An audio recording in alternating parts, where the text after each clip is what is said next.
kenalin, aku Kartika Nana dari Pelajari TS. Di pertemuan kali ini, aku bakal bahas pengantar dan instalasi dari sebuah bahasa pemrograman yang aku yakin sih kalian pasti tahu, yaitu C++. C++ itu sebetulnya turunan dari bahasa C atau yang biasa dipanggil Mother of Programming Language. Nah, gak perlu banyak basa-basi, lanjut aja kita. Sebetulnya, C++ sendiri itu apa sih? C++ merupakan bahasa pemrograman high level dan general purpose dengan fitur-fitur seperti object oriented atau OOP, fungsional dan generic.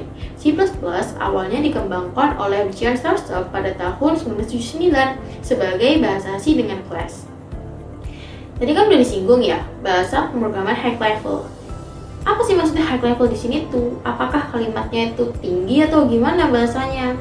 High level itu sebetulnya menunjukkan kalau bahasa ini tuh udah mendekati bahasa manusia. Jadi sintaksnya itu lebih mudah kalau manusia yang membaca karena dia tuh udah berbentuk kalimat yang instruksinya tuh jelas.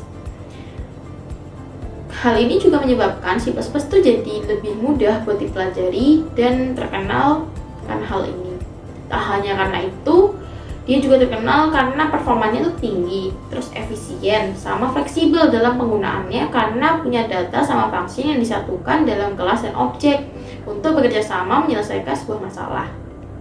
Jadi, kalau mau mengubah fungsi itu nggak perlu semuanya diubah programnya, sehingga pengubahan kode itu bakal lebih fleksibel dan cocok untuk sistem tertanam, aplikasi grafis, dan robotika. Nah, kalau kita ngoding itu kan kayak ngomong sama komputer gitu ya. Cuma komputer tuh nggak paham bahasa manusia karena bahasa kita tuh terlalu kompleks. Mereka itu pahamnya bahasa mesin atau salah satu contohnya itu binary code.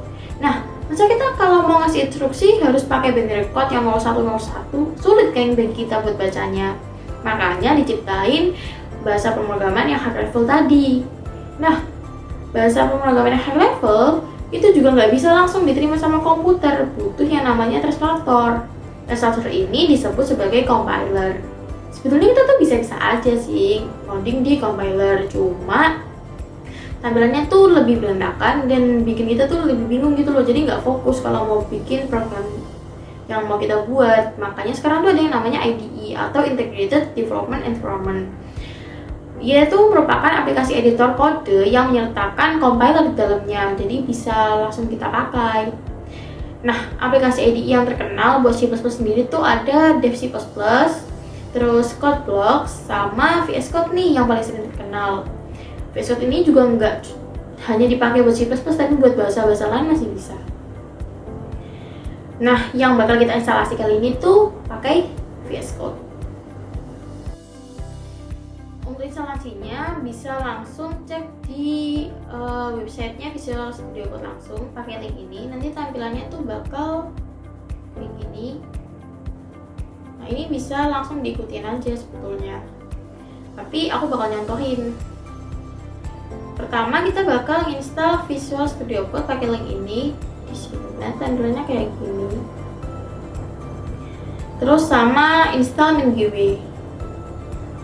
Nah, untuk Visual Studio Code-nya bisa disesuaikan aja pakai Windows, pakai Ubuntu atau Mac. Yang sering dipakai kan Windows sama Mac. Terus kita bakal nunggu. Terus MinGUI-nya juga jangan lupa diunduh. Kita bakal nunggu ini, terus nanti dia akan keunduh otomatis.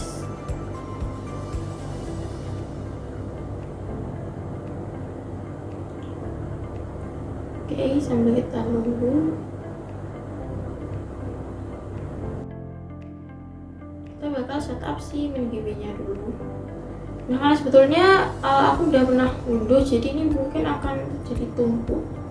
Oh, nah ini bakal ditunggu sampai nanti continue-nya bisa diklik.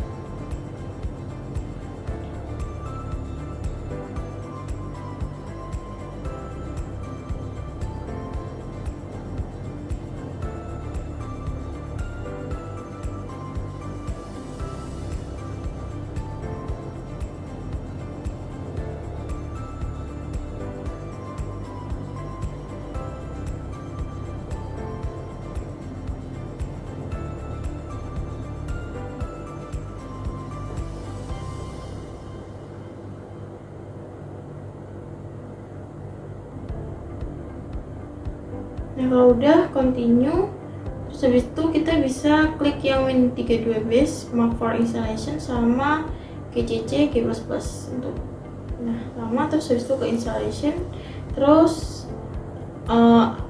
API change. Nah sebenarnya nanti ini bakal nunggu lama banget, makanya aku udah nyiapin yang udah keunduh.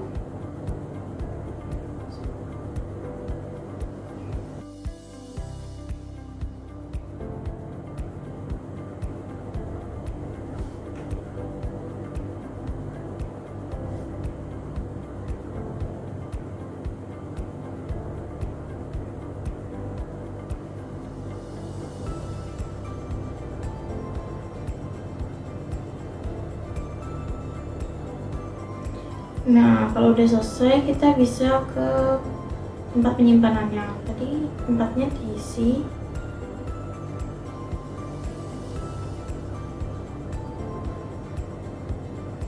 Kita bisa langsung kasih aja. Terus nah ini ada min-gw, terus kita ke pin. Nah terus ini di copy, terus itu kita setting environment-nya ke environment variable, terus habis itu ke path-nya ke edit. Nah ini ditambahin di sini. Ini karena aku udah ada min-gw-nya makanya udah keisi, tapi nanti kalau mau nambahin tinggal di new, terus udah, terus di oke. Itu kita cek di command prompt buat ngecek apakah G++ nya tuh sama GCC nya udah keunduh atau belum, pakai sintaks ini. Nah ini kalau udah ada versionnya gini berarti udah keunduh.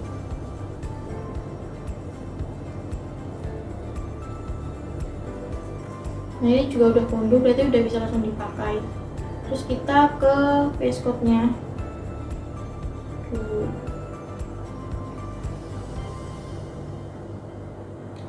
Di ISO udah agreement seperti biasa, langsung installing biasa aja, terus di install.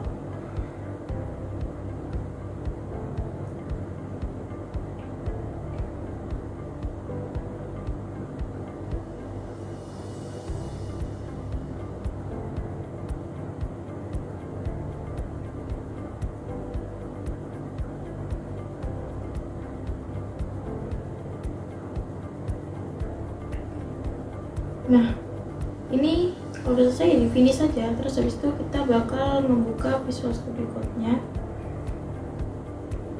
Nah tampilannya harusnya kayak gini, kosongan. Terus kita misal mau bikin file baru ya, itu harus bikin folder dulu, kayak open folder. Langsung file bisa sih, tapi aku mau biar lebih tersusun rapi jadi pakai folder dulu. Terus ini kalau mau nambah file di sini. Nah karena kita pakai C++, makanya nanti formatnya itu diakhiri .cpp begini. Ini udah siap dipakai. Terus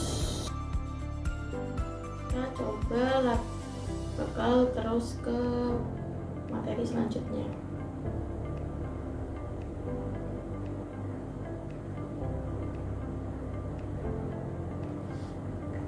Nah, jadi ini ada struktur program.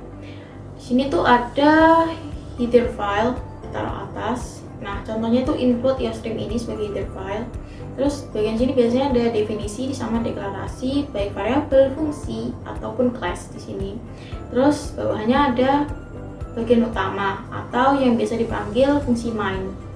Ini in main itu adalah bagian utama, adalah bagian pertama yang bakal dijalankan pertama kali sama program. Kita breakdown lagi, header file baris pertama ini itu merupakan prosesor direktif. Preprosesor yang digunakan adalah sub include yang akan diikuti file header. File header merupakan library bawaan C++ yang berisi fungsi-fungsi penting yang diperlukan program. Misalnya yang sering dipakai itu iostream sama string. Jadi tuh ibaratnya kayak kita mau ngambil buku dari sebuah library.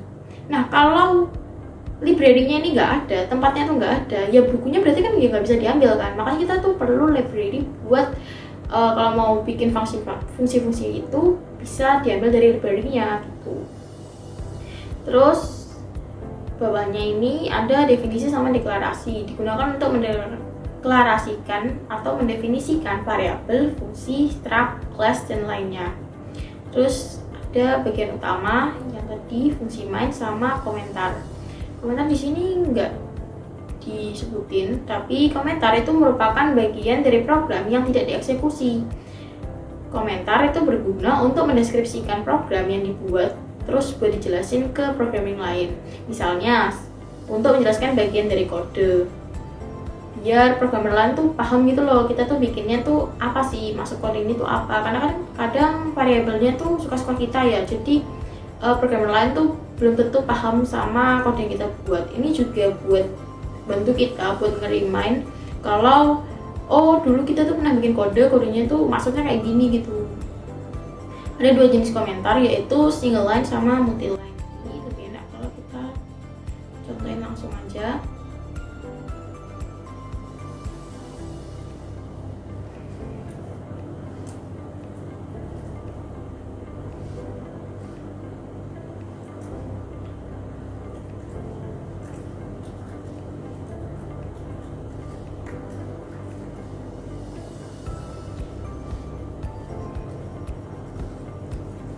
Nah, jadi kenapa kok aku pakai std? Sebetulnya tuh kalau kita lihat dari contohnya yang tadi, nah di depan sini tuh ada std code dan stdin. Nah, kalau kita nggak pakai using namespace std, kita tuh bakal terus bikin std code ini, stdin ini untuk setiap perintah yang kita berikan.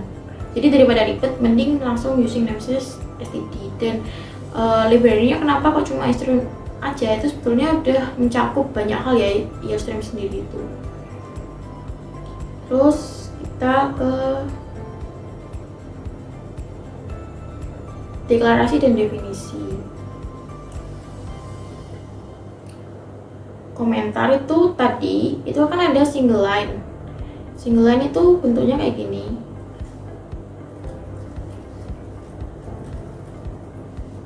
Sesuai namanya, single line berarti satu baris, makanya komentar ini tuh cuma bisa berlaku buat satu baris. Misalkan aku tulis di bawahnya, nah itu bakal error langsung karena niatnya yang mau dibuat komentar tapi kok beda baris, itu nggak bakal kebaca kalau pakai double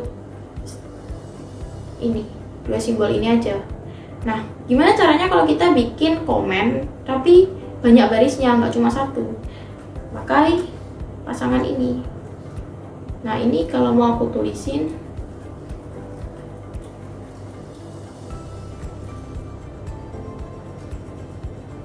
nah ini sampai dia ketemu tutupnya lagi, ketemu pasangannya, dia tuh bakal terus dianggap komen dan berwarna hijau. Ini nggak bakal dieksekusi.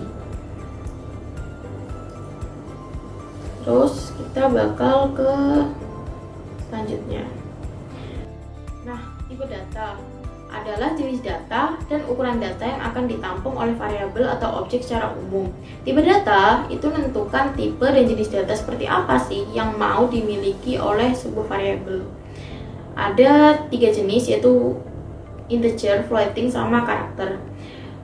Tipe bilangan bulat atau integer berarti angkanya tuh nggak boleh koma, dia cuma boleh positif, 0 sama negatif tanpa boleh ada koma. Nah, ini yang paling sering dipakai itu biasanya int, terus long.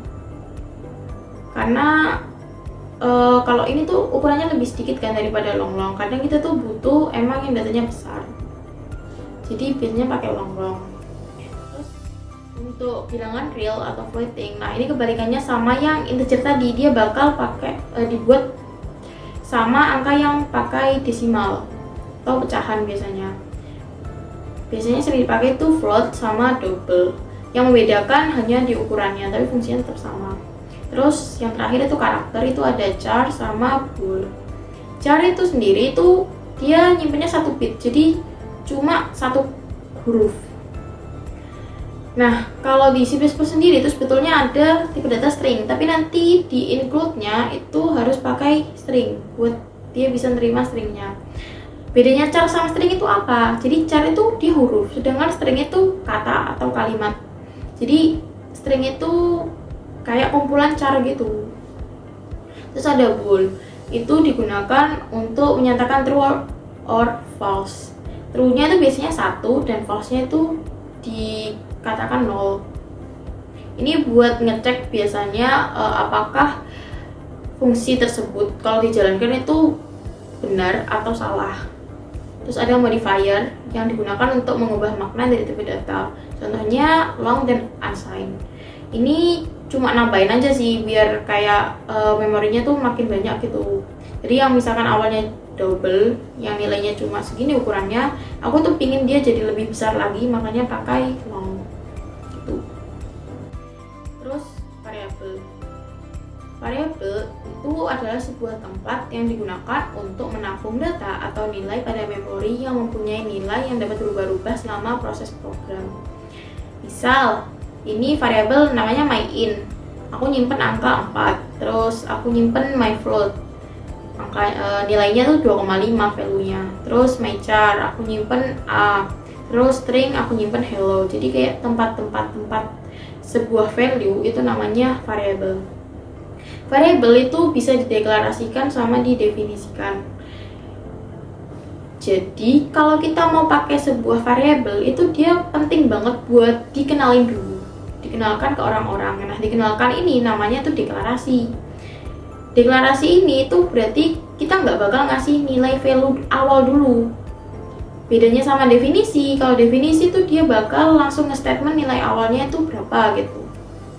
Terus ada juga variabel konstan. Ini pakai const sama define.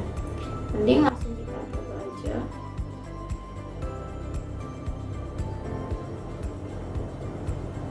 Nah, jadi misalkan variabel in A ini tuh contoh deklarasinya. Jadi aku ngedeklarasiin variabel namanya A dan dia tuh tipenya integer. Nah, apakah deklarasi ini cuma bisa buat satu value aja? Enggak. Kalau misalkan tipe datanya itu sama, misalkan aku mau buat in A, in C, D, E gitu. Nah, itu bisa. Yang nggak boleh itu kalau dalam satu sequence yang sama itu terjadi 2 kali ngasih variabel, ngasih deklarasi. Jadi misalkan ini di awal udah in A, terus di bawah kamu kasih in A lagi, itu nggak boleh, karena nanti membingungkan. Terus kalau mau didefinisikan, misal in F itu sama dengan 5 nilainya. Jadi aku nge-statement awal F itu nilainya 5. Di situ mendefinisikan variabel itu bisa pakai const. Terus tipe datanya misalkan in P kan nilainya 3,14. Ini itu bisa, atau yang paling sering dipakai itu biasanya pakai define. Jadi define verifikasi 10. Jadi yang paling sering dipakai. Nah, sekian yang bisa aku sampaikan ke semuanya. Semoga ilmu ini bermanfaat buat kita semua. Terima kasih, sampai jumpa di video selanjutnya.